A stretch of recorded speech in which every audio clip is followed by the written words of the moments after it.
से आप लोग दोस्तों बिहार दरोगा में या बीपीएससी में या कोई भी बिहार के एग्जाम्स में बिहार के कोई भी एग्जाम हो दोस्तों, चाहे बीएसएससी हो या बिहार सीजीएल 4 जो आया है, कोई भी एग्जाम हो, बिहार के इतिहास से क्वेश्चन बीपीएससी में 10 से 12 क्वेश्चन पूछे जाते हैं और बात करें 2 से 3 क्वेश्चन बिहार दरोगा में पूछे जाते हैं। तो जितने भी बिहार के एग्जाम्स में कुछ बिहार के इतिहास से पूछे गए हैं, वो सारे क्वेश्चन हम लेकर आया हूँ।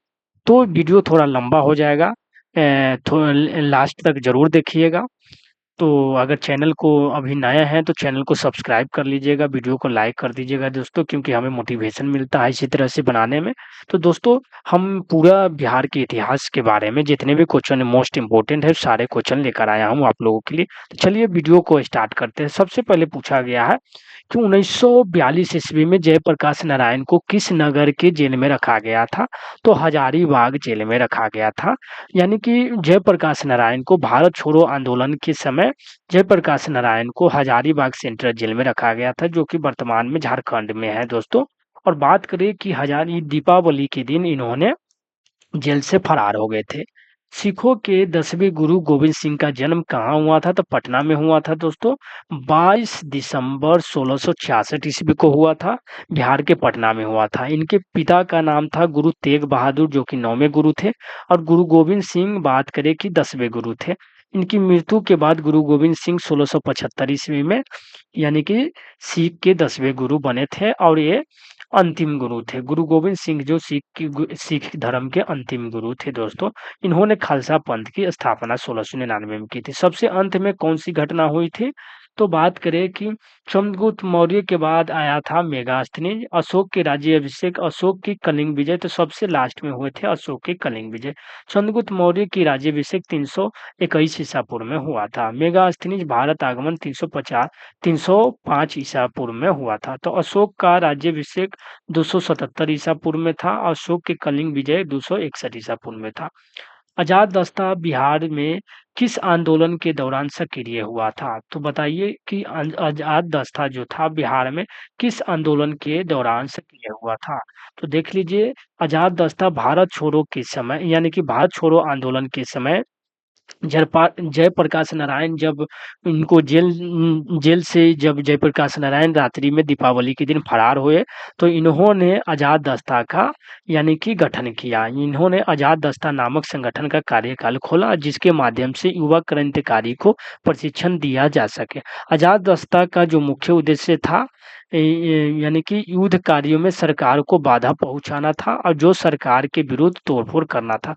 कमेंट में ज़रूर बताइएगा कि आज़ाद दस्ता का गठन जयप्रकाश नारायण ने कब किए थे, और कि जयप्रकाश नारायण ने यानी कि आज़ाद दस्ता का गठन कब किए, और उसके जो निर्देशक किसको बनाए थे? तो कमेंट में ज़रूर बताइएगा, नहीं तो हम बता देंगे बाद में। मगध शासक बिंबिसार का चिकित्सक कौन था? तो मगध शासक बिंबिसार का जो चिकित्सक था वो जीवक था दोस्तों। यानी कि बिंबिसार के जो चिकित्सक था कौन थे? जीवक था। तो मगध शासक बिंबिसार का जो चिकित्सक था कौन था? तो जीवक था। जीवक था दोस्तों। यानी कि बिहार में तुर्क सत्ता का वास्तविक संस्थापक कौन था? तो बिहार में यानी कि इब्न बख्तियार खिलजी, यानी कि बख्तियार खिलजी ने जो आपको नालंदा विश्वविद्यालय को नष्ट करवाया था, बख्तियार खिलजी वास्तविक संस्थापक यानी कि तुर्क सत्ता का वास्तविक संस्थापक माना जाता है। तुर्क सत्ता का बख्तियार खिलजी जो थे यानी कि बात करें कुतुबुद्दीन ऐबक का गुलाम था। कुतुबुद्दीन ऐबक का एक सेनापति हुआ करता था। तो बिहार के तुर्क सत्ता की स्थापना यानी कि बिहार में तुर्क सत्ता की स्थापना ये बख्तियार खिलजी ने किया था। तो ध्यान रखिएगा। बिहार के प्रथम भारतीय गवर्नर कौन थे? तो बिहार के जो प्रथम भारतीय गवर्नर यानी कि राज्यपाल कौन थे? तो बताइए कौन थे? तो बिहार के प्रथम राज्यपाल कौन हुआ करते थे? बिहार के प्रथम यानी कि भारतीय गवर्नर बिहार के प्रथम भारतीय गवर्नर सत्येंद्र प्रसाद सिन्हा थे। सत्येंद्र प्रसन्न सिन्हा थे। भारतीय संविधान में संशोधन के लिए मोंटेग्यू चेम्सफोर्ड प्रस्ताव के आधार पर बने भारत सरकार अधिनियम 1919 को हाउस ऑफ लॉर्ड्स से पारित किया गया था। वर्ष 1920 में इन्हें बिहार और उड़ीसा का गवर्नर नियुक्त किया गया था। तो बिहार का यानी कि चौरी विद्रोह किस वर्ष हुआ था? यानी कि बिहार के जो चौरी विद्रोह हुआ था किस वर्ष हुआ था? तो पूछ रहा है। तो 1798 में हुआ था। बिहार का चौरी विद्रोह। बिहार का चौरी विद्रोह कब हुआ था? तो 1798 में बिहार का चौरी विद्रोह हुआ था। किस वर्ष उड़ीसा को बिहार से पृथक किया गया? तो किस वर्ष उड़ीसा को बिहार से पृथक किया गया? तो 1936 में उड़ीसा को बिहार से पृथक पृथक किया गया। 1 अप्रैल 1936 को उड़ीसा प्रांत को बिहार प्रांत से अलग करके एक नया राज्य बना दिया गया। 22 मार्च 1912 को बिहार एवं उड़ीसा प्रांत को बंगाल से अलग कर दिया गया। और बात करें 15 नवंबर 2000 को बिहार से अलग कर दिया गया झारखंड को। तो 15 नवंबर 2000 को झारखंड को अलग किया गया। 22 मार्च 1912 को यानी कि बिहार को अलग किया गया बंगाल से। और बात करें 1 अप्रैल 1936 को अलग किया गया, या 1 अप्रैल 1936 को अलग किया गया उड़ीसा को। तो बात करें कि सबसे पहले 22 मार्च 1912 को बिहार को अलग किया गया किससे? पश्चिम बंगाल से अलग किया गया। और 1 अप्रैल 1936 को अलग किया गया है उड़ीसा को, यानी कि बिहार पहले उड़ीसा में आता था तो उड़ीसा को अलग कर दिया गया। फिर बात करें कि आपको 15 नवंबर 2000 को अलग कर दिया गया है झारखंड को। बोध गया में किसे ज्ञान की प्राप्ति हुआ था? तो गौतम बुद्ध को हुआ था।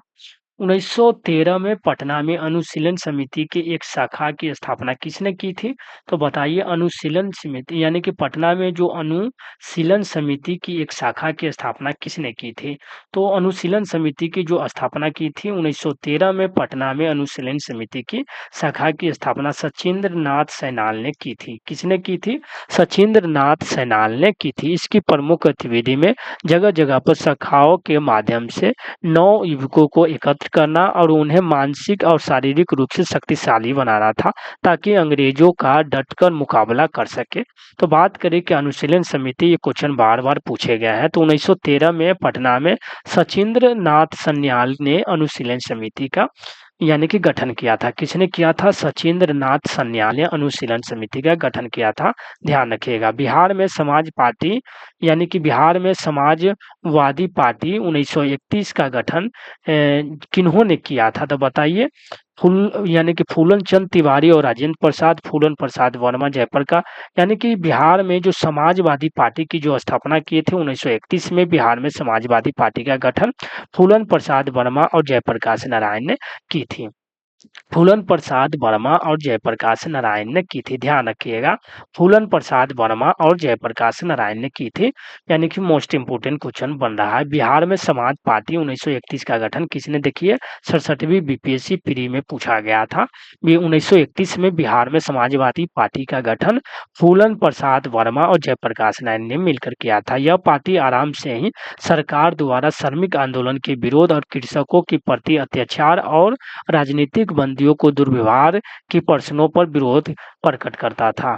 सिरसा का मकबरा कहाँ स्थित था? तो सिरसा का मकबरा जो था दोस्तों बिहार के सासाराम में स्थित था। तो सिरसा के मकबरा बिहार के सासाराम में स्थित था। तो सिरसा सिरसा के बारे में आपको डिटेल से हमने बिहार के अभी तक आपने बिहार दरोगा के प्रीवियस ईयर हमने चैप्टर वाइज करा दिए हैं, इतिहास के प्राचीन भी करा दिए हैं, और बात करें कि मध्यकालीन भी करा दिए हैं, और बात करें कि मॉडर्न के भी जितने भी क्वेश्चन थे बीपीएससी में 2008 से बिहार दरोगा में 2008 से लेकर 2024 तक हमने चैप्टर वाइज आपको बिहार दरोगा के प्रीवियस ईयर करा दिए हैं। बिहार के इतिहास यानी कि बिहार दरोगा के जितने भी इतिहास से क्वेश्चन पूछे गए थे तो उसमें सिरसा के बारे में हम डिटेल से बताए थे। सिरसा का मकबरा बिहार के रोहतास जिले के सासाराम में स्थित है। ध्यान रखिएगा। प्रथम बौद्ध संगीति के अध्यक्ष कौन थे? तो प्रथम बौद्ध संगीति के अध्यक्ष कौन थे? तो बताइए। प्रथम बौद्ध संगीति के अध्यक्ष महाकश्यप थे। प्रथम बौद्ध संगीति के अध्यक्ष महाकश्यप थे। बौद्ध धर्म के विकास के लिए कुल 4 बौद्ध संगीति का आयोजन किया गया था। देख लीजिए, प्रथम बौद्ध संगीति के अध्यक्ष यानी कि प्रथम बौद्ध संगीति हुआ था 483 ईसा पूर्व में राजगीर में हुआ था, और अध्यक्ष थे महाकश्यप थे, और अजातशत्रु के शासनकाल में हुआ था। द्वितीय बौद्ध संगीति हुआ था 100 साल बाद हुए थे। यानी कि 383 ईसा पूर्व में हुआ था, वैशाली में हुआ था। यानी कि सोवुकामी या साब कमीर इसके अध्यक्ष थे और काला अशोक के समय हुआ था। तो प्रथम बौद्ध संगीति हुआ था आपको राजगीर में हुआ था, द्वितीय वैशाली में हुआ था, तृतीय पाटलिपुत्र में हुआ था, चतुर्थ आपको कश्मीर के कुंडलवन में हुआ था।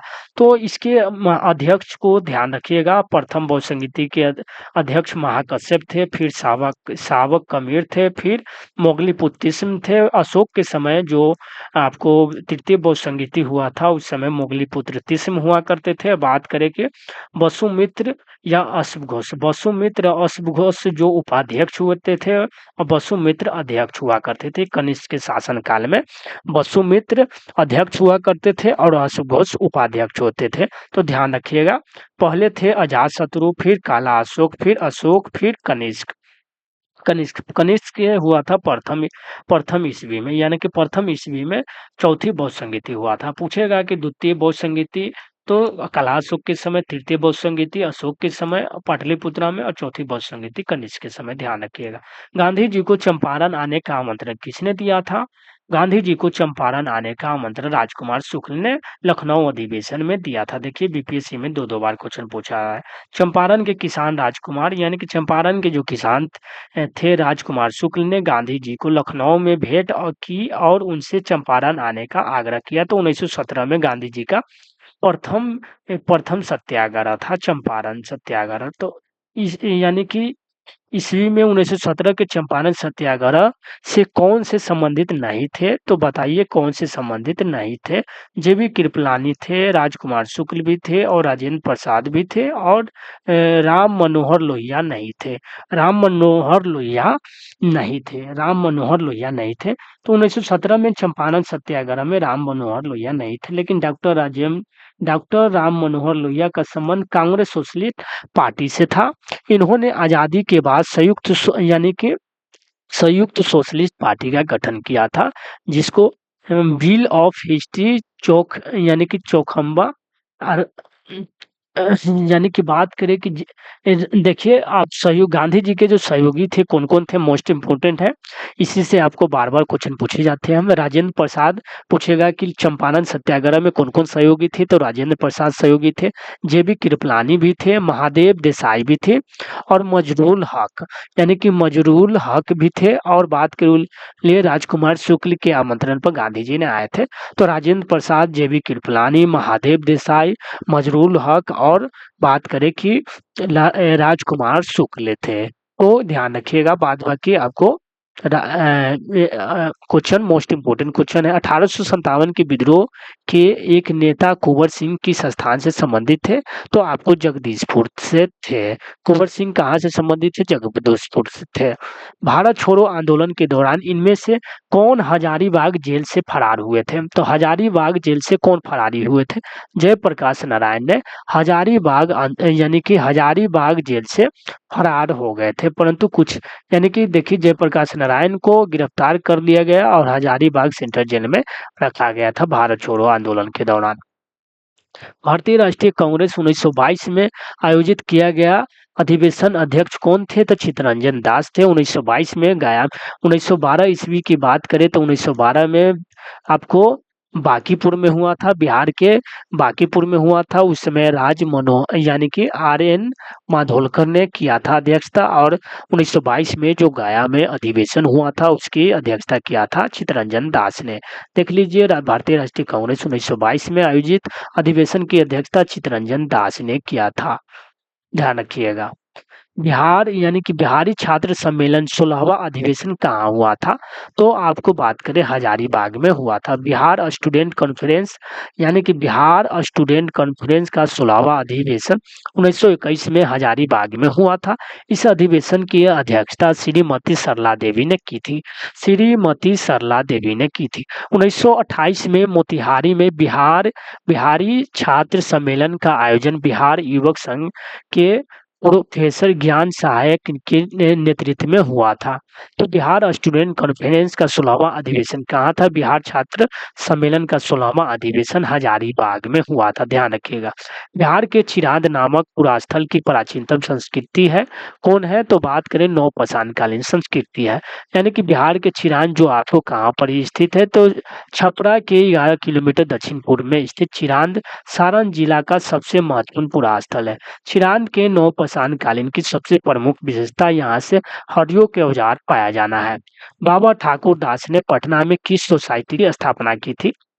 बाबा ठाकुर दास ने पटना में किस सोसाइटी की स्थापना की थी? 1906 से 1907 में बिहार के पटना में बाबा ठाकुर ने रामकृष्ण मिशन समाज की स्थापना की थी। पूछे रामकृष्ण मिशन की स्थापना किसने की थी? यानी कि रामकृष्ण मिशन समाज की स्थापना किसने की थी? तो रामकृष्ण मिशन समाज की स्थापना किए थे, आपको किसने किए थे? तो बाबा ठाकुर ने रामकृष्ण मिशन समाज की स्थापना की थी। तो बाबा ठाकुर ने 1906 से 1907 ईस्वी में बाबा ठाकुर ने रामकृष्ण मिशन समाज की स्थापना की थी। चंपारण आंदोलन के मुख्य किसके विरोध में था? तो चंपारण जो आंदोलन था मुख्यतः विरोध किसके विरोध में था? तो बात करें कि आपको चंपारण किसान आंदोलन देश आजादी के संघर्ष का मजबूत प्रतीक बन गया था। बात करें कि यह हजारों यानी कि भूमिहीन मजदूरों एवं गरीबों किसान छात्र के बजाय नील और यानी कि देखिए दोस्तों, आपको 3/20 यानी कि 20 भाग में से 3 भाग पर आपको नील की खेती किया जाता था, 3 कठिया पत्ती जिसे कहा जाता था। तो इसी के विरोध में गांधी जी ने चंपारण सत्याग्रह किया था। कुंवर सिंह जगदीश में कब प्रविष्ट हुए थे? तो कुंवर सिंह आपको बात करें कि 22 अप्रैल 1958 को कुंवर सिंह ने किसी तरह से यानी कि आपको बात करें कि जगदीशपुर में प्रवेश किए, जो उसी समय आपको अंग्रेजों ने आक्रमण इनके ऊपर कर दिया था। 22 अप्रैल 1858 को जगदीशपुर में आंदोलन में शामिल हुए थे। उन्होंने 23 अप्रैल 1858 को जगदीशपुर के पास अंतिम लड़ाई लड़ी। ईस्ट इंडिया कंपनी के भारे के सैनिकों को उन्होंने बुरी तरह से खदेड़ दिया। उस दिन बुरी तरह घायल होने पर भी यानी कि इस बहादुर ने जगदीशपुर के किले से अंग्रेजों का यानी कि यूनियन जैक नाम का झंडा उतार कर ही दम लिया था। यानी कि जयप्रकाश कुंवर सिंह जो थे आपको 22 अप्रैल 1858 को में आपको जगदीशपुर में भाग लिए, फिर जगदीशपुर में शामिल हुए। उसके बाद 23 अप्रैल को 1858 को उन्होंने अंग्रेजों का सामना हुआ, यानी कि उनका अंग्रेजों के साथ युद्ध हुआ दोस्तों। तो पूरी तरह से घायल हो गए थे, फिर उसके बाद इनका निधन हो जाता है। बिहार की स्थापना दिवस कब मनाया जाता है? यानी कि बिहार की स्थापना कब की गई थी? तो बिहार की स्थापना आपको 1912 ईस्वी में की गई थी। बिहार बंगाल से बिहार और उड़ीसा के क्षेत्र से अलग कर बिहार की स्थापना 1912 में की गई थी। भारत सरकार अधिनियम 1935 के तहत वर्ष 1936 में बिहार से अलग कर दिया गया था उड़ीसा को। तो बिहार में कांग्रेस का प्रथम अधिवेशन कहाँ किया गया था? तो पूछेगा कि बिहार में कांग्रेस का जो प्रथम अधिवेशन हुआ था पटना के वाकीपुर में किया गया था। तो भारत की राष्ट्रीय कांग्रेस का बिहार में प्रथम अधिवेशन 1912 में पटना के बांकीपुर में किया गया था। आगे चल के बिहार के गया में किया गया था। इसकी अध्यक्षता बात करें कि कांग्रेस के प्रथम अधिवेशन की अध्यक्षता किए थे आर एन माधोलकर ने। और बात करें कि 1922 ईस्वी में चित्तरंजन दास ने किए थे। और बात करें कि इसी अधिवेशन यानी कि 1922 के जो अधिवेशन हुआ था उसी के समय जो चित्तरंजन दास थे और मोतीलाल नेहरू ने कांग्रेस पार्टी से इस्तीफा देकर और 1 जनवरी 1923 को स्वराज पार्टी का गठन किए थे। बिहार में 3 कठिया पत्ती में नील की खेती के लिए भूमि का कितना भाग यानी कि अमानत रखा जाता था? तो 3/10 यानी कि बात करें 3 कठिया पत्ती प्रथा अंग्रेजों मौलिक द्वारा बिहार के चंपारण जिले के यानी कि 3/20 भाग भूमि पर यह खेती करना अनिवार्य कर दिया गया था। चंपारण में इंडिगो के किसानों की दशा की ओर गांधी जी का ध्यान किसने आकर्षित किया था? बात करें कि राजकुमार शुक्ल ने गांधी जी को ध्यान को आकर्षित किया था। यानी कि स्वामी सहजानंद निम्न में से किससे संबंधित थे? स्वामी सहजानंद निम्न में से किससे संबंधित थे? तो स्वामी सहजानंद जो संबंधित थे आपको दोस्तों बिहार में किसान आंदोलन से। स्वामी सहजानंद बिहार प्रांतीय किसान सभा की स्थापना की थी और वे अखिल भारतीय किसान सभा 1936 के अध्यक्ष भी थे। यानी कि बात करें स्वामी सहजानंद ने बिहार के प्रांतीय किसान सभा की स्थापना की थी। पूछेगा कि बिहार के प्रांतीय किसान सभा की स्थापना की थी और अखिल भारतीय किसान सभा 1936 में अध्यक्ष भी बने थे, जो लखनऊ में आयोजित किया गया था। उनका संबंध बिहार के किसान आंदोलन से था। उनके कृषि सुधार कार्यक्रम वास्तविक लक्ष्य जमींदारी प्रथा का उन्मूलन और कृषकों के मालिकाना अधिकार दिलाना था। किसानों के प्रति इनकी समर्पित सेवाओं के कारण इन्हें किसान प्राण कहा जाता था। तो स्वामी सहजानंद ने 1930 के दशक में किसान सभा आंदोलन से जुड़े थे। बिहार में 1857 के विद्रोह के नेतृत्व किसने किया था? तो बिहार में कुंवर सिंह ने किया था दोस्तों। वर्ष 1632 में बिहार के पटना शहर में कौन सी कंपनी ने अपनी फैक्ट्री स्थापित किया था? तो डच यानी कि डचों ने किया था। तो Dutch East India Company Netherland की एक व्यापारिक कंपनी थी जिसकी भारत में स्थापना 1602 में किया गया था और यह कंपनी 1632 में बिहार के पटना शहर में अपनी फैक्ट्री स्थापित करता है। प्राचीनतम यानी कि महाजनपद मगध की प्रथम राजधानी कौन सी थी? तो यानी कि मगध की राजधानी, बात करें कि 16 महाजनपद जो थे उसमें मगध की प्राचीनतम राजधानी कौन था? तो मगध की जो प्राचीनतम राजधानी कौन था दोस्तों? तो इनमें से कोई नहीं हो जाएगा। मगध की जो प्राचीनतम राजधानी थे राजगीर हुआ करता था दोस्तों। फिर उसके बाद वैशाली से पटना आया था। तो मगध की जो प्राचीनतम राजधानी हुआ करता था वो राजगीर हुआ करता था। पाटलिपुत्र को मगध साम्राज्य की राजधानी उदयन ने बनाया था, ध्यान रखिएगा। पाटलिपुत्र को मगध साम्राज्य की राजधानी उदयन ने बनाया था। अशोक के प्रस्तर अभिलेख के प्रतीक थे। यानी कि अशोक के प्रस्तर अभिलेख के प्रतीक क्या थे दोस्तों? तो प्रशासन थे। पूछेगा अशोक के प्रस्तर अभिलेख के प्रतीक कौन थे? तो प्रशासन थे। यानी कि अशोक के प्रस्तर अभिलेख के प्रतीक कौन? यानी कि अशोक के प्रस्तर अभिलेख के प्रतीक प्रशासन थे। अशोक के प्रस्तर अभिलेख प्रशासन के प्रतीक थे। अशोक के प्रस्तर अभिलेख या शिलालेख को दो वर्गों यानी कि धीरे शिलालेख और लघु शिलालेख में बांटा गया। धीरे शिलालेख में 14 विभिन्न लेखों का एक समूह है और जो 8 विभिन्न स्थानों से प्राप्त हुए हैं। पटना युवक संघ की स्थापना किसने यानी कि स्थापना कब हुई थी? तो पटना युवक संघ की जो स्थापना हुई थी 1927 में हुआ था। पटना युवक संघ की स्थापना 1927 में की गई थी। इस संघ की स्थापना मनीन्द्र नारायण ने की थी। यानी कि बात करें कि पटना युवक संघ की स्थापना किसने की थी? तो मनीन्द्र नारायण राय ने की थी। मनीन्द्र नारायण राय ने की थी। पटना युवक संघ की स्थापना किसने की थी? तो मनीन्द्र नारायण राय ने की थी। इसमें फूलन प्रसाद वर्मा, कृष्ण वल्लभ सहाय, बिरजानंद प्रसाद आदि शामिल थे। तो बात करें कि पटना युवक संघ की स्थापना 1927 में की गई थी, ध्यान रखिएगा। बिहार के किसानों ने किस आंदोलन में चौकीदारी कर देने से इनकार कर दिया था? यानी कि बिहार के किसानों ने किस आंदोलन में चौकीदारी कर देने से इनकार कर दिया था? तो आपको बता दूं कि सविनय अवज्ञा आंदोलन में बिहार के किसानों ने चौकीदारी कर देने से इनकार कर दिया था। किसान यानी कि किसान क्या करे किसने लिखी है? तो किसान क्या करे किसने लिखी है? तो स्वामी सहजानंद सरस्वती ने किसान क्या करे किसाने लिखी है दोस्तों। स्वामी सहजानंद सरस्वती ने राष्ट्रवादी ये नेता थे, भारत के राष्ट्रवादी नेता थे एवं स्वतंत्रता संग्राम सेनानी थे। भारत के किसान आंदोलन के जनक थे। यानी कि बात करें कि भारत में किसान आंदोलन के जनक थे। इनका जन्म 1889 में गाजीपुर जिला में तथा मृत्यु 1950 में पटना में हुआ था। इन्होंने ऑल इंडिया किसान सभा की स्थापना किए थे। पूछेगा ऑल इंडिया किसान सभा की स्थापना किसने की थी? तो आपको स्वामी सहजानंद सरस्वती हो जाएंगे। इनके द्वारा जो पुस्तक थे, आपको बात करें कि इनकी जो पुस्तक थे यानी कि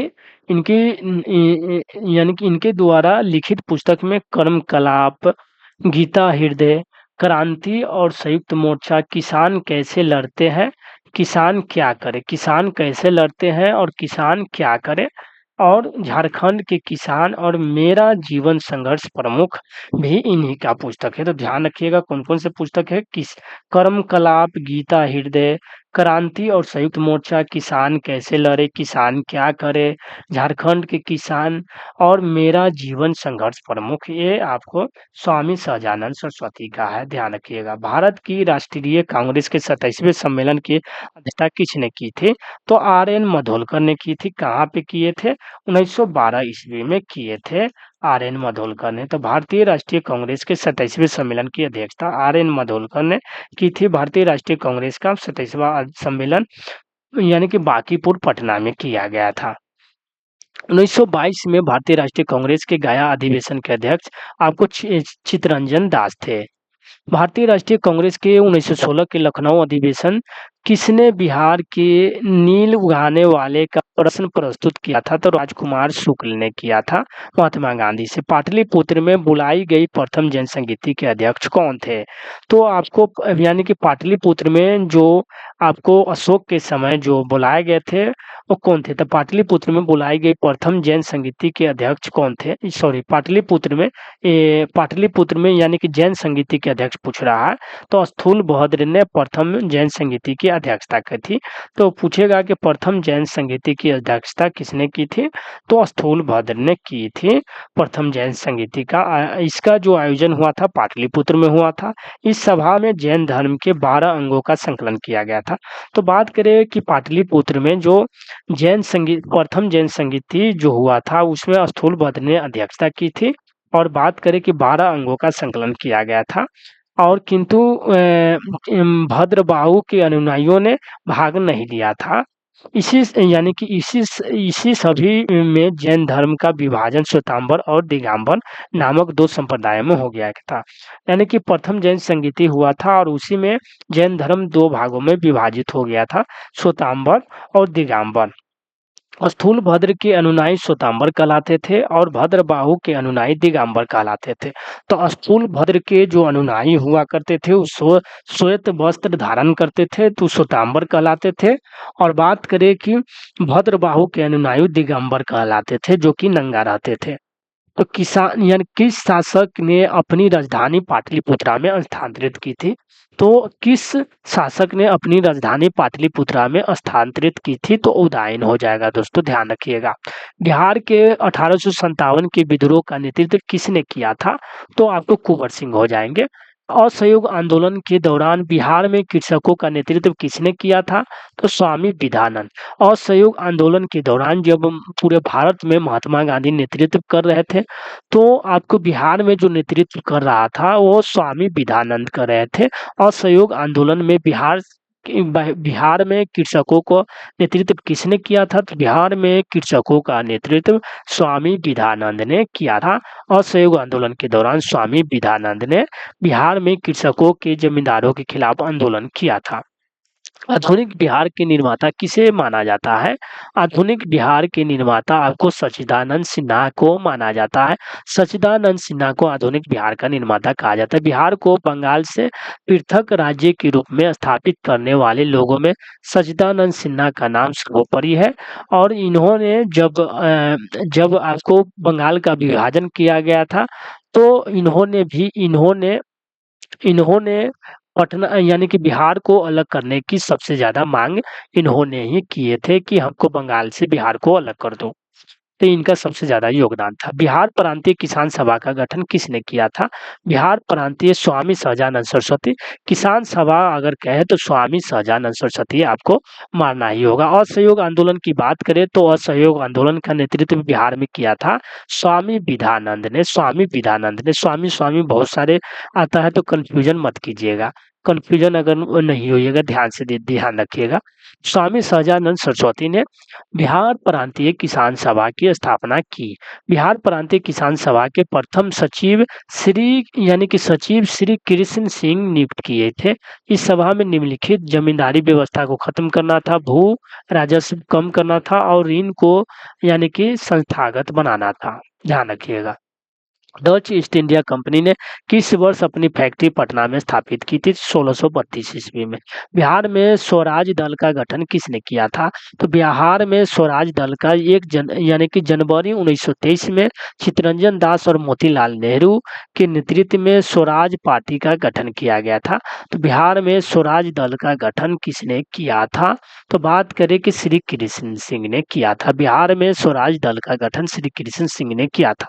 बात करें कि 26 जनवरी 1923 में पटना में स्वराज दल की स्थापना श्री कृष्ण सिंह ने किया था। 1922 ईस्वी में गया अधिवेशन चित्तरंजन दास ने अध्यक्षता की थी। उसके बाद चित्तरंजन दास और मोतीलाल नेहरू ने आपको स्वराज पार्टी का गठन किया। स्वराज पार्टी का गठन और महासचिव बनाए गए आपको मोतीलाल नेहरू के अध्यक्ष बनाए गए थे चित्तरंजन दास को, और दोनों ने मिलकर स्वराज पार्टी का गठन किया। और बात करें कि पटना में स्वराज पार्टी के गठन श्री कृष्ण सिंह के द्वारा किया गया था। ध्यान रखिएगा, श्री कृष्ण सिंह के द्वारा पटना में स्वराज पार्टी का गठन किया गया था। सन 1931 में बिहार समाज पार्टी का गठन किसने किया था? बिहार समाजवादी पार्टी का गठन किसने किया था? फूलन प्रसाद वर्मा ने, हम आपको बताया है। तो जुलाई 1931 में बिहार समाजवादी पार्टी की स्थापना जयप्रकाश नारायण, फूलन प्रसाद वर्मा एवं कुछ अन्य लोगों ने मिलकर किया था। तो यानी कि आपको महत्वपूर्ण योगदान हो जाएंगे जयप्रकाश नारायण और फूलन प्रसाद वर्मा ने किया था। आपको सन 1931 में आपको बिहार समाजवादी पार्टी की स्थापना। बिहार दिवस का क्या महत्व है जो हर साल 22 मार्च को मनाया जाता है? इस दिन राज्य पुनर्गठन आयोग ने बिहार का निर्माण किया था। बिहार को 1973 में बिहार में 1912 में बिहार के बंगाल प्रेसिडेंसी से अलग होने का याद करने के लिए। तो देख लीजिए, आपको हो जाएंगे औपनिवेशिक शासनकाल के दौरान वर्ष 1912 में बंगाल प्रेसिडेंसी से अलग बिहार प्रांत बनाया गया। इसी के उपलक्ष्य में प्रत्येक वर्ष 22 मार्च को बिहार दिवस मनाते हैं। भागलपुर में नमक सत्याग्रह का नेतृत्व किसने किया था? तो भागलपुर में नमक सत्याग्रह का नेतृत्व किसने किया था? तो भागलपुर में नमक सत्याग्रह का नेतृत्व महादेव लाल सराफ ने किया था। यानी कि भागलपुर में नमक सत्याग्रह का नेतृत्व किसने किया था? तो महादेव लाल सराफ ने किया था। यानी कि भागलपुर में नमक सत्याग्रह का नेतृत्व किसने किया था? तो महादेव लाल सराफ ने किया था भागलपुर में नमक सत्याग्रह का। सन 1939 में बिहार में अंबारी सत्याग्रह का नेतृत्व किसने किया था?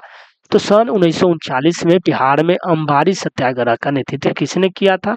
तो आपको राहुल संकृत्यायन, यानी कि महापंडित राहुल संकृत्यायन हिंदी के एक प्रमुख साहित्यकार थे। तो उन्होंने सन 1940 में बिहार में अंबारी सत्याग्रह का नेतृत्व किया था। पूछेगा कि सन 1940 में बिहार में अंबारी सत्याग्रह का नेतृत्व किसने किया था? तो राहुल संकृत्यायन को भारतीय यात्रा वृत्तांत साहित्य का जनक भी माना जाता है। तो राहुल संकृत्यायन जो आपके अंबारी सत्याग्रह का नेतृत्व किया था। कश्मीर घाटी अंतिम मुस्लिम शासक यूसुफ शाह चक, जिन्हें मुगल सम्राट अकबर द्वारा बिहार से निर्वासित किया गया था, दफन कहाँ किया गया उनको? तो कश्मीर के अंतिम मुस्लिम शासक यूसुफ शाह चक को बिहार के नालंदा जिले में दफनाया गया था। तो बात करें कि बिहार के नालंदा जिले में दफनाया गया था। बिहार के नालंदा जिले में कश्मीर के जो अंतिम मुस्लिम शासक यूसुफ शाह चक को बिहार के नालंदा जिले में दफनाया गया था। उल्लेखनीय है कि उन्हें मुगल शासक अकबर द्वारा कश्मीर से निर्वासित करने और मृत्यु के उपरांत यही दफनाया गया। तो मुगल शासक अकबर ने उस कश्मीर से निर्वासित कर दिया था। 1919-20 में दरभंगा किसान आंदोलन के प्रमुख नेता कौन थे? तो बताइए, यानी कि दरभंगा किसान आंदोलन के प्रमुख नेता कौन थे? तो बताइए, दरभंगा किसान आंदोलन के प्रमुख नेता स्वामी विधानंद 1919-20 दरभंगा किसान आंदोलन के प्रमुख नेता हुआ करते थे। स्वामी विधानंद 1919-20 में दरभंगा किसान आंदोलन के प्रमुख नेता हुआ करते थे। यह विरोध बिहार के सबसे बड़े जमींदारी दरभंगा राज्य पर केंद्रित था। इस आंदोलन का विस्तार धीरे धीरे पूर्णिया, सहरसा, भागलपुर, मुंगेर जिला तक हो गया था। दरभंगा के महाराजा द्वारा इस आंदोलन का प्रभाव समाप्त करने के लिए एक प्रांतीय सभा का गठन वर्ष 1922 में किया गया। कालांतर में द्वारा कुछ मांगे स्वीकार करने के बाद आंदोलन स्थिति यानी कि शिथिल कर दिया गया। तो जो स्वामी विधानंद सरस्वती थे, सॉरी स्वामी विधानंद जो थे, इन्होंने यानी कि सबसे ज़्यादा कर लिया जाता था किसानों से, तो कर को कम करवाए और उसके बाद इन्होंने इस आंदोलन को वापस ले लिया। तो बात करें कि बिहार में जो 1919-20 में दरभंगा किसान आंदोलन के प्रमुख नेता कौन थे? तो दरभंगा किसान आंदोलन के प्रमुख नेता आपको यही थे, यानी कि दरभंगा स्वामी विधानंद थे। तो ये ऑप्शन में आपको नहीं दे रखा है, तो ध्यान रखिएगा, स्वामी विधानंद हो जाएंगे। बिहार में 1857 की क्रांति का नेतृत्व किसने किया था? तो कुंवर सिंह ने। आपको कौटिल्य का प्रधानमंत्री किसके थे? कौटिल्य प्रधानमंत्री तो आपको चंद्रगुप्त मौर्य के प्रधानमंत्री थे। नमक सत्याग्रह के दौरान बिहार में लोगों ने नमक बनाने के साथ साथ किस कर के विरोध के द्वारा सरकार का विरोध किया था? तो चौकीदारी, यानी कि चौकीदारी कर के विरोध के दौरान सरकार का विरोध किया था। इन्होंने चौकीदारी कर देने से मना कर दिया था। सविनय अवज्ञा आंदोलन के दौरान बिहार में कर न अदा यानी कि अदायगी का आंदोलन चला था। यानी कि सविनय अवज्ञा आंदोलन जब चला तो बिहार में कहा गया, सॉरी, सविनय अवज्ञा आंदोलन के दौरान कहा गया कि आप लोग कर सरकार को मत दीजिएगा, अपने ये भाग जाएंगे भारत से। तो फरवरी 1938 में बिहार की चुनी हुई सरकार ने किस कारणवश इस्तीफा दिया था? तो बताइए किस कारणवश इस्तीफा दिया था? यानी कि फरवरी 1938 में बिहार में जो चुनी गई सरकार थी, राजनीतिक बंदियों को छुड़ाने के कारण इस्तीफा दिया था।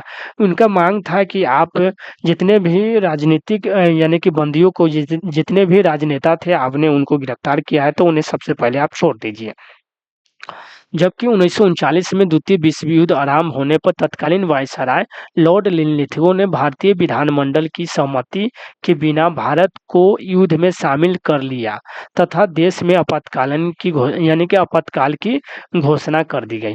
यानी कि भारत के बिना अनुमति से ही कहा गया कि भारतीय सेना को युद्ध में द्वितीय विश्व युद्ध में शामिल किया गया था। 15 नवंबर 1939 को प्रांतीय कांग्रेस मंत्रिमंडलों ने त्यागपत्र दे दिया और कांग्रेस मंत्रिमंडलों त्यागपत्र देने पर मुस्लिम लीग ने 22 दिसंबर 1939 को मुक्ति दिवस मनाया। तो ध्यान रखिएगा, 22 दिसंबर 1939 को मुक्ति दिवस मुस्लिमों ने मनाया। जब बिहार यानी कि फरवरी 1938 में इन्होंने अपना चुनी हुई सरकारों से इन्होंने अपना जो भी इस्तीफा दे दिया, तो मुक्ति दिवस मनाया। मुक्ति दिवस यानी कि इसके खुशी में मुक्ति दिवस किसने मनाया? तो आपको मुस्लिम लीग ने। बिहार किसान सभा से यानी कौन जुड़ा हुआ है? तो बिहार किसान सभा से जुड़ा हुआ है स्वामी सहजानंद सरस्वती।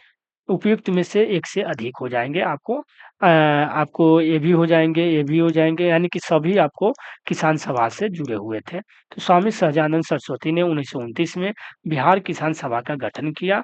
पंडित यानी कि बात करें कि पंडित यदुनंदन शर्मा 1933 में स्वामी सहजानंद के संपर्क में आने के बाद किसान महासभा से जुड़े थे। तो आपको ये भी हो जाएंगे, पंडित यदुवंश शर्मा आपको बिहार किसान सभा से जुड़े हुए थे, तो एक से अधिक हो जाएंगे। एक भारतीय राज्य के रूप में यानी कि एक भारतीय राज्य के रूप में बिहार बना कब? तो 1912 ईस्वी में। सॉरी, ये क्या पूछ रहा है? तो एक भारतीय राज्य के रूप में बिहार बना, यानी कि एक भारतीय राज्य के रूप में बिहार बना। तो बात करें कि एक यानी कि एक प्रांत के रूप में बंगाल से अलग होकर बिहार राज्य का गठन 22 मार्च 1912 को हुआ था, फिर जिसमें उड़ीसा भी सम्मिलित था। आगे चलकर 1 अप्रैल 1936 को उड़ीसा से अलग होकर बिहार नया राज्य बना। यानी कि बात करें कि एक भारतीय राज्य के रूप में बिहार बना, तो बात करें कि जब 1912 में बंगाल प्रांत से बिहार को अलग किया गया, तो उसमें उड़ीसा भी शामिल था। इसमें ओडिशा भी शामिल था। तो ओडिशा को 1 अप्रैल 1936 को अलग किया गया, तो उसके बाद बिहार एक नया राज्य बन गया। तो 1 अप्रैल 1936 हो जाएंगे ऑप्शन के अनुसार, देख लीजिएगा। बंगाल और बिहार में भूमि पर किराएदारों के अधिकार को बंगाल किराएदारी अधिनियम द्वारा कब स्वीकार किया गया था? तो आप बताइए कि बंगाल बिहार में भूमि पर किराएदारों के अधिकार को बंगाल किराएदारी अधिनियम द्वारा कब स्वीकार किया गया था? तो 1885 को। बंगाल काश्तकारी अधिनियम सन 1885 में लागू हुआ था। सन 1912 में जब बंगाल से बिहार अलग हुआ, तब उसने इस एक्ट को यथावत यानी कि अंगीकार कर लिया, यानी कि स्वीकार कर लिया। बिहार यानी कि बिहार कब भारत में एक स्वतंत्र प्रदेश बना? बिहार कब भारत में एक स्वतंत्र प्रदेश बना? 1912 को बिहार आपको स्वतंत्र प्रदेश बना। बिहार सोशलिस्ट पार्टी कब गठित हुई? तो बिहार सोशलिस्ट पार्टी का गठन कब किया गया? तो 1931 में बिहार सोशलिस्ट पार्टी का गठन किया। 1931 में गंगा शरण सिन्हा, राम वृक्ष बेनीपुरी और रामानंद मिश्रा ने बिहार सोशलिस्ट पार्टी का गठन किए। बिहार सोशलिस्ट पार्टी का गठन किसने किए? तो 1931 ईस्वी में आपको गंगा शरण सिन्हा, राम वृक्ष बेनीपुरी और रामानंद मिश्रा ने बिहार सोशलिस्ट पार्टी का गठन किया। ध्यान रखिएगा, बिहार सोशलिस्ट पार्टी का गठन बिहार लोक सेवा आयोग ने इसे अपने संशोधित उत्तर पत्रक में यानी कि ई कर दिया था। यानी कुंवर सिंह अंग्रेजों के खिलाफ 1857 के विद्रोह में किस जगह शामिल हुए थे? तो आपको आरा से थे कुंवर सिंह शामिल। किसान स्थान पर आदिवासियों ने अंग्रेजों के खिलाफ विद्रोह किया था। तो देखिए, आदिवासियों ने बिहार में भागलपुर से राजमहल के बीच संताल बहु क्षेत्र दमन एक कोहे में विद्रोह किया था।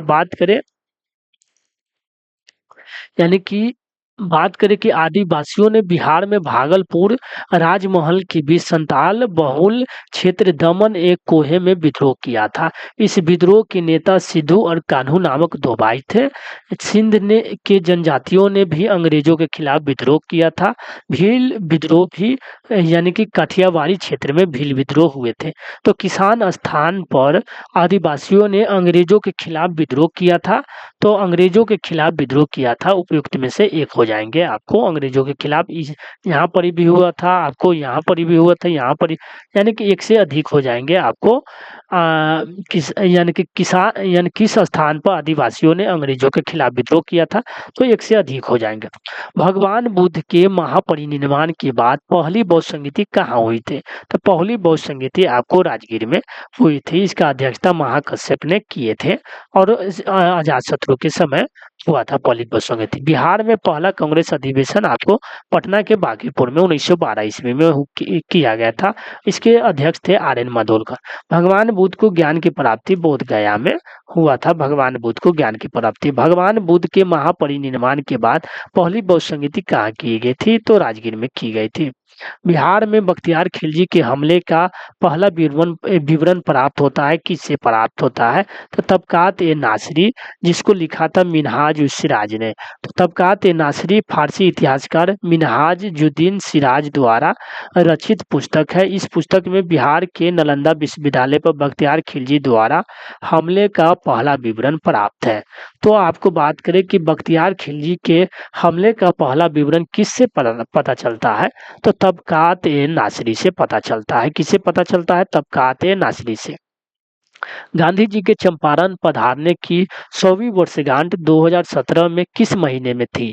तो गांधी जी के चंपारण पधारने की 100वीं वर्षगांठ 2017 में किस महीने में थी? तो अप्रैल महीने में थी। ध्यान रखिएगा, अप्रैल महीने में थी। बिहार में चौकीदारी कर न देने का अभियान कब शुरू किया गया था? तो 1930 में सविनय अवज्ञा आंदोलन के दौरान शुरू किया गया था। बिहार में भारत छोड़ो आंदोलन के दौरान सचिवालय गोलीबारी की घटना कब हुई थी? यानी कि सचिवालय में बिहार में भारत छोड़ो आंदोलन के दौरान सचिवालय में गोलीबारी की घटना हुई थी। आपको 11 अगस्त 1942 को बिहार में भारत छोड़ो आंदोलन के दौरान सचिवालय गोलीबारी की घटना 11 अगस्त 1942 को घटित हुई थी। 8 अगस्त 1942 को गांधी जी ने ब्रिटिश शासन को समाप्त करने का आह्वान किया, जिसे अब अगस्त क्रांति मैदान के नाम से जाने जाते हैं। गांधी जी ने ग्वालियर टैंक मैदान में अपने भाषण में करो या मरो का आह्वान किया, नारा दिया था, जिसे अब अगस्त क्रांति मैदान के नाम से भी जाना जाता है। स्वतंत्रता आंदोलन की ग्रेट ओल्ड लेडी के रूप में लोकप्रिय अरुणा आसफ अली को भारत छोड़ो आंदोलन के दौरान मुंबई के ग्वालियर टैंक मैदान में भारतीय ध्वज फहराने के लिए जाना जाता है। तो अरुणा आसफ अली को ग्रैंड ओल्ड लेडी के रूप में इनको जाने जाते हैं। प्रधानमंत्री आदर्श ग्राम योजना कब शुरू किए गए थे? तो बिहार में शुरू किए गए थे। देखिए, बिहार एसएससी में पूछा गया था। तो प्रधानमंत्री आदर्श ग्राम योजना कब शुरू किए गए थे? तो प्रधानमंत्री आधार यानी कि आदर्श ग्राम योजना केंद्र सरकार द्वारा वित्तीय 2009-10 में भारत में केंद्र और राज्य योजनाओं के अभिसरण के माध्यम से अनुसूचित जाति के लोगों के उच्च अनुपात वाले गांवों के विकास के लिए और वित्तीय आवंटन के माध्यम से शुरू किया गया। यह एक ग्रामीण विकास कार्यक्रम है। तो कब शुरू किया गया? आपको वर्ष 2009 से 2010 में शुरू किया गया था। प्रधानमंत्री आदर्श ग्राम योजना शुरू किया गया था। ब्रिटिश भारत यानी कि ब्रिटिश भारत में बिहार राज्य के प्रथम प्रधानमंत्री कौन थे? तो ब्रिटिश भारत में बिहार राज्य के प्रथम प्रधानमंत्री आपको बात करें तो मोहम्मद यूनुस हो जाएंगे। यानी कि प्रथम प्रधानमंत्री कौन हो जाएंगे? मोहम्मद यूनुस कहो या मुख्यमंत्री। प्रधानमंत्री पहले मुख्यमंत्री को ही प्रधानमंत्री कहा जाता था। बिहार ब्रिटिश भारत में बिहार राज्य के प्रथम प्रधानमंत्री यानी कि मोहम्मद यूनुस हो जाएंगे। तो ब्रिटिश राज्य में बिहार राज्य के प्रथम प्रधानमंत्री कौन हो जाएंगे? तो मोहम्मद यूनुस हो जाएंगे, ध्यान रखिएगा। इसके बाद आपको श्री कृष्ण सिंह प्रधानमंत्री बनते हैं यानी कि मुख्यमंत्री। बिहार में स्वदेशी आंदोलन के दौरान राखी बंधन दिवस कब मनाया गया? बिहार में जब स्वदेशी आंदोलन चल रहे थे तो बिहार में स्वदेशी आंदोलन के दौरान राखी बंधन दिवस दरभंगा में मनाया गया था। कहाँ मनाया गया था? तो राखी दिवस बिहार एसआई में पूछा गया है। देख लीजिए, बिहार एसआई में पूछा गया है, बिहार दरोगा में पूछा गया है कि स्वदेशी आंदोलन के दौरान राखी बंधन किस जिले में मनाया गया था? तो दरभंगा में मनाया गया था। अगस्त 1905 ईस्वी में कलकत्ता के टाउन हॉल में एक विशाल बैठक आयोजित की गई जिसमें स्वदेशी आंदोलन की औपचारिक घोषणा की गई। यानी कि बात करें कि 16 अक्टूबर 1905 को बंगाल विभाजन की घोषणा किया गया और 16 अक्टूबर को सभी लोग ने यानी कि बिहार और बंगाल के जितने भी निवासी थे, बंगालियों ने जितने भी थे, रक्षाबंधन भाई बहन सब मिलके रक्षाबंधन मनाने की इस तारीख को रक्षाबंधन सब लोग आपस में मिलकर मनाए थे। तो 16 अक्टूबर को ध्यान रखिएगा। तो बिहार में किस जिले में मनाया गया? तो दरभंगा में मनाया गया। बिहार में भारत छोड़ो आंदोलन के दौरान किस जिला को अपराधी जिला घोषित किया गया? किस जिला को अपराधी जिला घोषित किया गया है? तो सारण में। यानी कि बिहार में भारत छोड़ो आंदोलन के दौरान किस जिला को अपराधी जिला घोषित किया गया? तो सारण जिला को अपराधी जिला घोषित किया गया। बिहार में भारत छोड़ो आंदोलन के दौरान सारण जिले को अपराधी जिला घोषित किया गया। 8 अगस्त 1942 ईस्वी को महात्मा गांधी ने ब्रिटिश शासन को समाप्त करने का आह्वान किया। ध्यान रखिएगा। जयप्रकाश नारायण भारतीय राष्ट्रीय कांग्रेस में कब शामिल हुए थे? जयप्रकाश नारायण भारतीय राष्ट्रीय कांग्रेस में कब शामिल हुए थे? 1929 में लाहौर अधिवेशन। जयप्रकाश नारायण भारतीय स्वतंत्रता संग्राम सेनानी और राजनेता थे। इन्होंने सन 1929 में जवाहरलाल नेहरू के आह्वान पर भारतीय राष्ट्रीय कांग्रेस की सदस्यता ग्रहण की थी। इन्हें वर्ष 1965 में मैग्सेसे और मरणोपरांत वर्ष 1998 में भारत रत्न से सम्मानित किया गया था। ध्यान रखिएगा कि 1965 में मैग्सेसे और मरणोपरांत वर्ष 1998 में इनको भारत रत्न से सम्मानित किया गया। जयप्रकाश नारायण को भारत रत्न से सम्मानित किया गया 1998 में और 1965 में मैग्सेसे अवार्ड से सम्मानित किया गया। यानी कि आपको जयप्रकाश नारायण 1929 में जवाहरलाल नेहरू के कहने पर इन्होंने 1929 में भारतीय राष्ट्रीय कांग्रेस में शामिल हुए थे। बिहार राज्य में मुजफ्फरपुर में बिहार साइंटिफिक सोसाइटी किसने शुरू की थी? यानी कि बिहार साइंटिफिक सोसाइटी किसने शुरू की थी? तो आपको सैयद यानी कि इमदाद अली हो जाएंगे। तो बिहार में मुजफ्फरपुर में यानी कि साइंटिफिक सोसाइटी सैयद इमदाद अली, ध्यान रखिएगा कि आपको बिहार विधानसभा में पूछा गया है कि बात करें कि बिहार साइंटिफिक सोसाइटी किसने शुरू किया है? बिहार साइंटिफिक सोसाइटी किसने शुरू किया है? तो सोसाइटी सैयद इमदाद अली ने। सोसाइटी सैयद इमदाद अली ने। निम्नलिखित में से कौन सा बिहार का पहला अंग्रेजी समाचार पत्र था? बिहार बिहार का जो पहला अंग्रेजी समाचार पत्र था, द बिहार हेराल्ड, यानी कि हेराल्ड द बिहार हेराल्ड थे।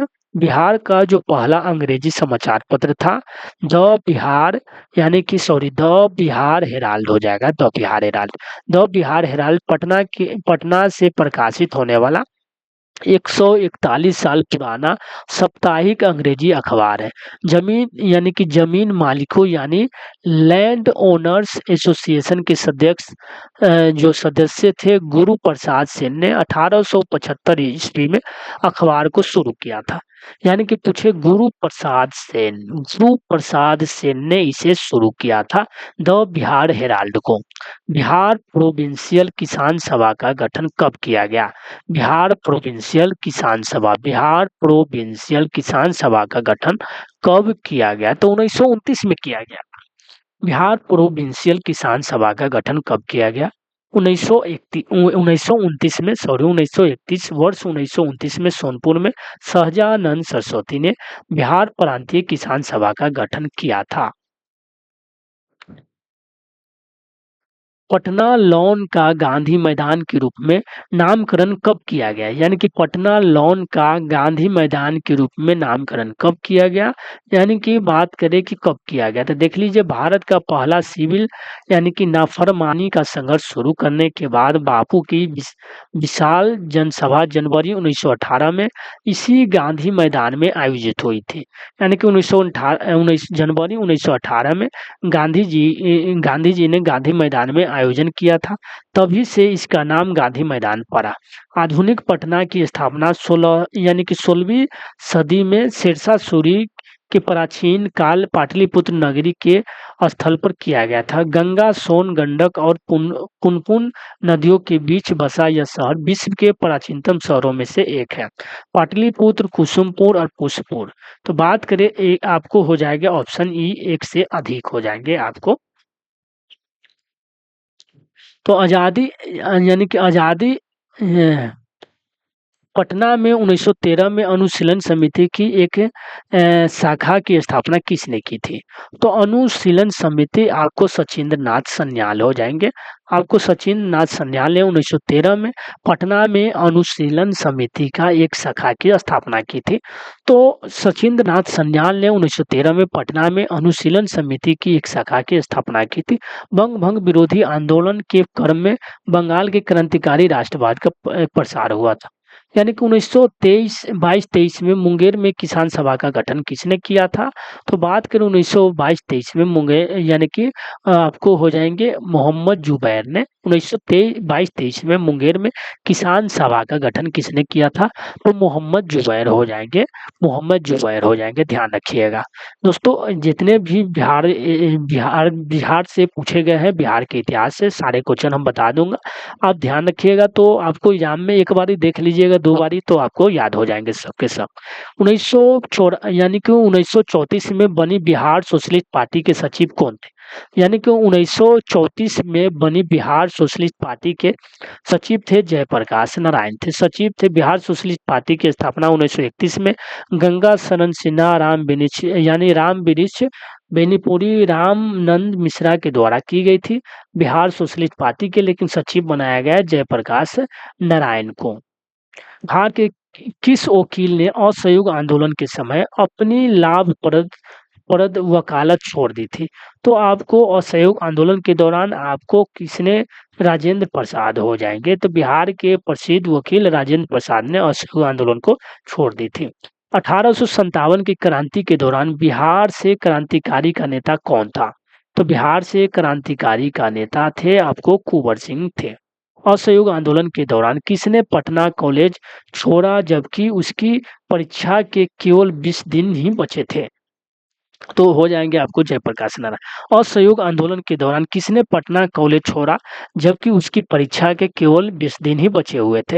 यानी कि बिहार के सारण जनपद में जन्मे स्वतंत्रता संग्राम सेनानी जयप्रकाश नारायण ने असहयोग आंदोलन के दौरान पटना कॉलेज छोड़ा था जबकि उनकी परीक्षा के केवल 20 ही दिन बचे हुए थे।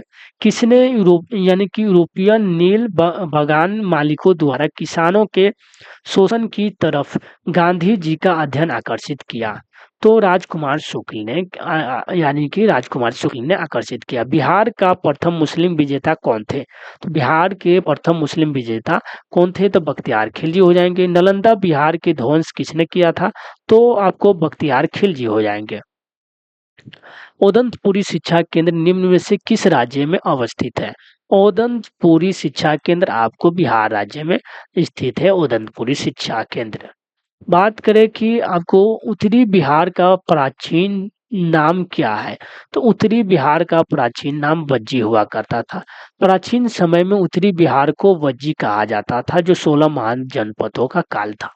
यानी कि वज्जी प्राचीन समय में उत्तरी बिहार को वज्जी कहा जाता था। ध्यान रखिएगा, उत्तरी बिहार को वज्जी कहा जाता था। वज्जी क्या थे? वैशाली विदय मिथिला जो कि मुजफ्फरपुर दरभंगा के आसपास का क्षेत्र था। मुजफ्फरपुर दरभंगा के वैशाली विदय मिथिला वज्जी वज्जी इसकी राजधानी हुआ करती थी। वत्स की राजधानी कौशाम्बी हुआ करती थी। वत्स की राजधानी कौशाम्बी इलाहाबाद के आसपास हुआ था। सूरसेन जो कि मथुरा मथुरा जो कि उत्तर प्रदेश की राजधानी हुआ करता, मथुरा की राजधानी सूरसेन। अवंती जो हुआ करता था उज्जैन या महिष्मती की राजधानी हुआ करता था। द्वितीय बौद्ध परिषद कहाँ हुई थी? तो द्वितीय बौद्ध यानी कि द्वितीय बौद्ध परिषद वैशाली में हुआ था। दोस्तों प्रथम बौद्ध संगीति आपको राजगीर में हुआ था। प्रथम बौद्ध संगीति कहाँ हुआ था? राजगीर में। अजात शत्रु के समय महाकश्यप अध्यक्ष थे। द्वितीय बौद्ध संगीति वैशाली में हुए थे यानी कि काला अशोक के शासनकाल में सर्वकामी अध्यक्ष हुआ करते थे। तृतीय बौद्ध संगीति शासन मोगली पुत्र तीसरे ने अध्यक्षता की थी, अशोक के शासनकाल में किया था। चौथी बौद्ध संगीति हुआ था आपको किसके समय? कुंडल वन में हुआ था, जम्मू कश्मीर यानी कि कश्मीर के कुंडल वन में हुआ था। अध्यक्षता किया था वसुमित्र ने, उपाध्यक्ष थे आपको अशोक घोष और कनिष्क के शासनकाल में किए गए थे। चौसा की लड़ाई शेरशाह ने किसको हराया था? तो चौसा की लड़ाई में शेरशाह सूरी ने किसको हराया था? तो चौसा की जो लड़ाई में शेरशाह सूरी ने, इसके बारे में शेरशाह सूरी के बारे में हमने जब बिहार के जो मध्यकालीन इतिहास बिहार के जो इतिहास हम पढ़ाए हैं वो चैप्टर वाइज पढ़ाए हैं, उसमें हमने आपको डिटेल से बता दिए। तो चौसा की लड़ाई में शेरशाह सूरी ने किसको हराया था? तो जहाँ आपको हुमायूं को हराए थे। तो बात करें कि 26 जून 1539 को शेरशाह और हुमायूं के बीच यह लड़ा गया था। और बात करें कि 1540 में कनौज या बिलग्राम का युद्ध लड़ा था शेरशाह सूरी ने। निम्नलिखित में से किसने नालंदा विश्वविद्यालय का अध्ययन किया था? नालंदा विश्वविद्यालय नालंदा विश्वविद्यालय में अध्ययन किया किसने किया था? तो आपको वेन सोंग हो जाएंगे, वेन सोंग हो जाएंगे। नालंदा विश्वविद्यालय में अध्ययन किया था वेन सोंग। बिहार में किसान सभा की स्थापना किनके द्वारा की गई थी? तो सहजानंद सरस्वती हो जाएंगे। बिहार में किसान सभा की स्थापना सहजानंद। इनमें से कौन बिहार के यानी कि किसान नेता थे? तो बिहार में किसान नेता थे आपको आपको एक से अधिक हो जाएंगे। आपको हो जाएंगे आपको सॉरी दोस्तों, स्वामी विवेकानंद के बारे में बताइए कि स्वामी विवेकानंद ने किसकी स्थापना की थी? स्वामी सहजानंद सरस्वती ने। आपको केवल दो हो जाएंगे दोस्तों, यानी कि किसान सभा के जो नेता थे बिहार में आपको वो स्वामी सहजानंद हो जाएंगे। स्वामी सहजानंद का जन्म 22 जनवरी 1889 को गाजीपुर जिले में हुआ था। यानी कि बात करें कि गाजीपुर में हुआ था, ध्यान रखिएगा। निम्नलिखित में से कौन सा कथन सही है? 1857 में दरभंगा, डुमरांव और हटवा के महाराजाओं और उनके साथी उम्मीदवारों ने जमींदारों ने आदमी तथा पैसों से अंग्रेजों की मदद की थी। दरभंगा, डुमरांव, हटवा। 1857 में दरभंगा, डुमरांव, हटवा के महाराजाओं और उनके साथी जमींदारों ने आदमियों से अंग्रेजों की मदद पैसे से नहीं की। यानी कि आदमियों से अंग्रेजों की मदद की लेकिन पैसों से नहीं की। 1857 में दरभंगा, डुमराव और हटवा के महाराजाओं और उनके साथियों जमींदारों ने पैसों से अंग्रेजों की मदद की, आदमियों से नहीं की। 1857 में दरभंगा, डुमराव और हटवा के महाराजाओं और उनके साथी।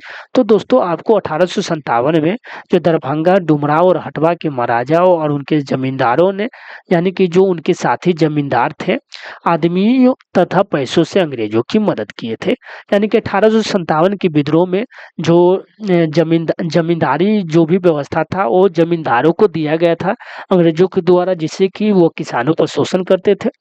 तो जमींदारों को बहुत बेनिफिट होता था अंग्रेजों से, तो इसलिए अंग्रेजों ने आदमी और पैसा से अंग्रेजों को मदद की थी कि 1857 के विद्रोह को दबाने में।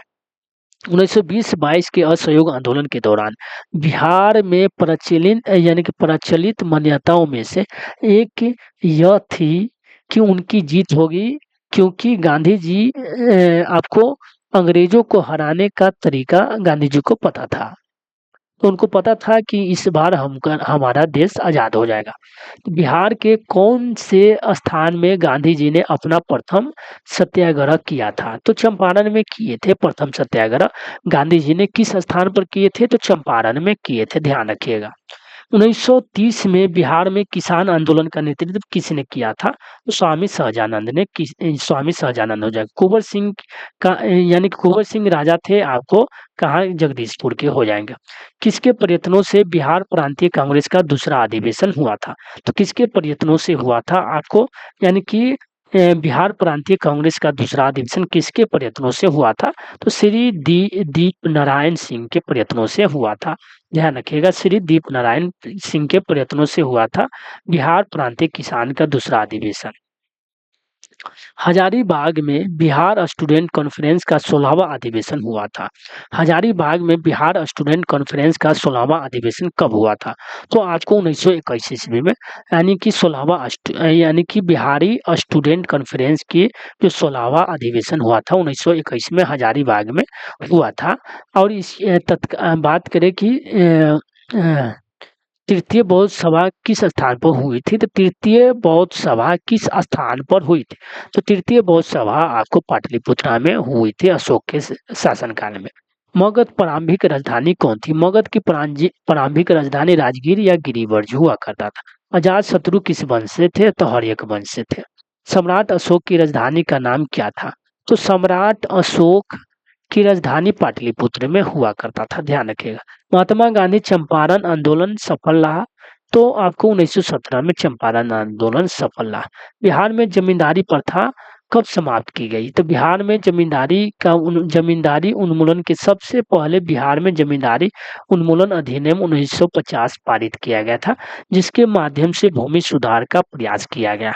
तो बिहार में जमींदारी प्रथा कब समाप्त की गई पूछा गया क्वेश्चन है। तो 1950 में बिहार में जमींदारी प्रथा को समाप्त कर दिया गया। बिहार की सबसे पुरानी नगर व्यवस्था कौन सी थी? तो बिहार की सबसे पुरानी नगर व्यवस्था थी, आपको हो जाएंगे पटना नगर व्यवस्था हो जाएंगे। 1857 के विद्रोह में बाबू कुंवर सिंह ने बिहार को किस क्षेत्र से नेतृत्व प्रदान किया था? तो आपको आरा से हो जाएंगे। सिरसा के बचपन का नाम क्या था? तो सिरसा के बचपन का नाम हो जाएंगे आपको फरीद हो जाएंगे। सिरसा के बचपन का नाम क्या हो जाएंगे? तो सिरसा के बचपन का नाम फरीद हो जाएंगे। सिरसा सूरी ने बचपन में तलवार से शेर को यानी कि हत्या कर दी थी। तो बहरान खां लोहानी एक बहरान खां लोहानी हुआ करते थे अफगान शासक, उन्होंने सिरसा की उपाधि दी थी।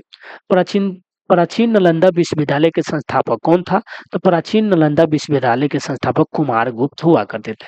मुंगेर निम्नलिखित में से किसकी राजधानी थी? तो मुंगेर मीर कासिम की राजधानी हुआ करती थी। इन्होंने आपको मुर्शिदाबाद से मुंगेर स्थानांतरित कर ली थी। गुरु गोविंद सिंह की माता का नाम क्या था? तो गुरु गोविंद सिंह की माता का नाम आपको क्या था? गुरु तेग बहादुर उनके पिता का नाम था। गुरु गोविंद सिंह सिखों के 10वें गुरु थे। उनके जन्म 22 दिसंबर 1966 में पटना बिहार में हुआ था। उनके पिता का नाम गुरु तेग बहादुर हुआ करते थे। माता का नाम गुजरी था, ध्यान रखिएगा, माता का नाम क्या था? गुजरी था। बक्सर का युद्ध किस किस के बीच हुआ था? यानी कि बक्सर का युद्ध किस किस के बीच हुआ था? तो बक्सर का युद्ध आपको जो हुआ था, आपको मीर कासिम और अंग्रेजों के बीच हुआ था। जब अंग्रेजों ने मीर कासिम को गद्दी से हटा दिया था, तो मीर कासिम शाह आलम द्वितीय से मिलकर और शुजा-उद-दौला अवध के नवाब से मिलकर बक्सर का युद्ध आपको हुआ था दोस्तों। 22 अक्टूबर 1764 को बक्सर का युद्ध हुआ था, ध्यान रखिएगा। जैन धर्म के अंतिम तीर्थंकर महावीर स्वामी यानी महावीर स्वामी की मृत्यु कहाँ हुए थे? आपको पावापुरी में महावीर स्वामी की मृत्यु हो गए थे। आपको महावीर स्वामी की जो मृत्यु हुए थे, आपको बता दूं कि महावीर स्वामी की मृत्यु आपको दीपावली के दिन शायद हुए थे, ध्यान रखिएगा। भगवान बुद्ध का जन्म लुम्बिनी में हुआ था। लुम्बिनी कहाँ है? तो भगवान बुद्ध का जन्म लुम्बिनी में हुआ था। लुम्बिनी सॉरी, लुम्बिनी है नेपाल में है दोस्तों, ध्यान रखिएगा। बिहार यानी कि बिंबिसार किस वंश के राजा हुआ करते थे? बिंबिसार जो थे हर्यक वंश के राजा हुआ करते थे। तो दोस्तों वीडियो बहुत लंबा हो जाएगा। हम 120 क्वेश्चन अभी करा दिए हैं। इसके बाद हम 120 जितने भी क्वेश्चन बचे हैं वो सब हम करा देंगे। तो दोस्तों हम वीडियो को यहीं पे समाप्त करते हैं। वीडियो लंबा हो जाएगा तो कोई भी नहीं देखता है दोस्तों। तो चलिए हम वीडियो को यहीं पे रखते हैं। इसके बाद हम जो भी बिहार के इतिहास से क्वेश्चन बचेंगे वो अभी जस्ट हम करा देंगे और वो भी चैनल पे अपलोड कर देंगे, देख लीजिएगा। Thank you so much video देखने